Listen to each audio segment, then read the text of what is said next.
Әл-Фараби атындағы мектеп гимназиясының 3-ға сынып оқушысы Нұрмағамбет Тамерлан. Мұқағали Мақатаев. 3 бақытым. Ең бірінші бақытым халқым менің, соған беремін ойымның алтын кенін. Ол бар болса мен бармын, қор болмаймын, қымбаттырақ алтыннан нарқым менің. Ал екінші бақытым тілім менің, тас жүректі тіліммен тілім дедім.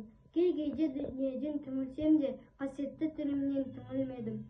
Бақытым бар үшінші отан деген, Құдай деген кім десе отан дерем. Оты сөнген жалғанда жан барсың ба, ойланбай-ақ келдағы от алменен. Түтін түтет өз арбы көгері бер, немерелер көбесің шөберелер. Жадыңда асты, жақсылық күтпегейсің, от емес оқ сұрасаң менен егер. Үш бірдей бақытым бар алақанда, мені маңдай бақытты жаратар ма?